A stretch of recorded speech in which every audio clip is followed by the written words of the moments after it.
দেখো আজকে রান্না করছি পাবদা মাছ।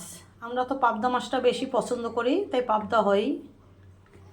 এই দেখো 3টে পাবদা করব, একটু তাড়াতাড়ি যেভাবে করা যায়, প্রচুর গরম। তাই এই যে পাবদা মাছটা একটু হলুদ,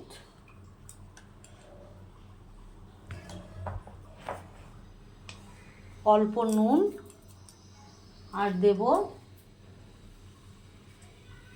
ফাটে না, সর্ষের তেল দিয়ে মেখে নিলে পাবদা মাছ একটুকু ফাটে না। এবারে মেখে এটা 10 মিনিট রেখে দেব। দেখো বড় বড় পাবদা, কতটা ভালো দেখাতে পারছি জানি না, তাই তৈরি করছি। কিভাবে রান্নাটা করব আজকে দেখাচ্ছি। আগেও আমি করেছি, তোমরা দেখেছো, তাই আজকে হচ্ছে তাই দেখাচ্ছি আবার। এই দেখো নুন হলুদ মেখে 10 মিনিট মাছটাকে এভাবে করে একটু রেখে দেব। আর কি দিয়ে রান্না করব সেটাও দেখাচ্ছি, সঙ্গে থাকো। পাবদা মাছ রান্না করব, এখানে দিয়ে দিচ্ছি সর্ষের গুঁড়ো। আজকে বাটার সময় নেই আমার একদমই। এই সর্ষের গুঁড়োটা পুরোটাই দিয়ে দিলাম। আর দিয়ে দেব জল। এইটাকে ভিজিয়ে রাখতে হবে 10 থেকে 15 মিনিট। এটাই দিয়ে দেব হালকা হলুদ,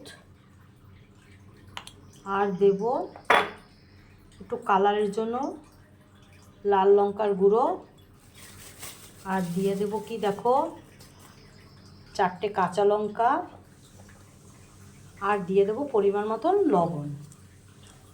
এটা ভিজানো থাকবে 10 থেকে 15 মিনিট। এভাবে করে ভিজিয়ে রেখে দিতে হবে, তাইলে মাছের ঝালটা দারুণ হয়। তো আজকে হাতে কম সময় পাবদা মাছটা আমি রান্না করছি, তাই তোমাদের সঙ্গে শেয়ার করছি। ভালো লাগলে লাইক শেয়ার কমেন্ট অবশ্য করবে। তাহলে দেখতে থাকো। দেখো পাবদা মাছ ভাজার জন্য আমি ফ্রাই প্যানে সর্ষের তেল দিয়ে দিয়েছি। তেলটা গরম করে গ্যাসটাকে বন্ধ করে দিয়েছি। কেন বলো তো, পাবদা মাছ ভীষণ ভীষণ ফাটে, এই খুব সাবধানে ভাজতে হবে। এই যে দেখতে পাচ্ছ, খুব ভয় পাই। এই যে ফাটছে, ঢাকা দিয়ে দিলাম। এই দেখো মাছটা আমি একটু কড়া ভেজেছি, যেহেতু আমাদের বাড়িতে কড়া মাছ ভাজা খায়, মাছটা আমি তুলব না। কালো জিরা ফোড়ন দিয়ে দিলাম, অল্প করে কালো জিরা ফোড়ন। যেহেতু আমি কড়া ভেজেছি, ওই জন্য এখানে যে সর্ষে, লঙ্কার গুঁড়ো, নুন, হলুদ সব দিয়েছি, এটা দিয়ে দেবো।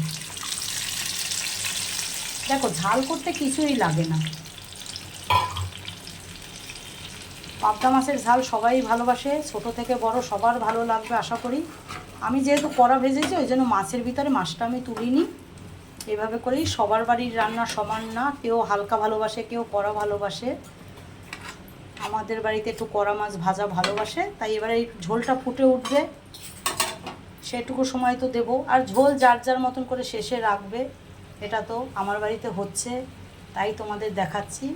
এই দেখো ফুটে উঠুক, হোক, দেখাবো পুরোটাই, সঙ্গে থাকতে হবে। তার জন্য রান্না কোনো সর্ষে বাটা ঝাল করতে কোনো সমস্যা নেই। দেখো কত সুন্দর এভাবে করে আমি করে নিলাম। যেহেতু মাছগুলো বড় বড়, আমি ফ্রাই প্যানেই করলাম মাছটা।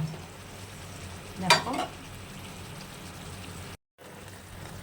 দেখো মাছটা হয়ে গেছে। এবার একটু কাঁচা সর্ষের তেল অল্প, যাদের বারণ আছে তারা দেবে না, কেন সর্ষে বাটা একটু কাঁচা তেল দিলে ভালো লাগে। দিয়ে দিলাম। এবার নামিয়ে তোমাদের দেখাচ্ছি আমার সর্ষে বাটা বা মাছের ঝাল, যেটাই বলো না কেন, পাবদা মাছের। আমার বাড়ির লোকরা এভাবে করে ভালোবাসে। তোমরা যারা যারা নতুন রান্না করতে জানো না বা শিখতে চাও, এভাবে করে আমার রেসিপিটা দেখে তোমরা করে দেখো, অসাধারণ অসাধারণ লাগবে। দেখো এবার নামিয়ে দেখাচ্ছি। দেখো মাছের ঝাল রেডি। কেমন হয়েছে অবশ্য জানাবে। যদি ভালো লাগে লাইক শেয়ার কমেন্ট অবশ্য করবে, আর চ্যানেলটাকে সাবস্ক্রাইব করে দেবে। আবার একটা রান্নার ভিডিও নিয়ে আসবো তোমাদের কাছে। ভালো থেকো, সুস্থ থেকো, আমি সব সময় বলি এই কথাটা।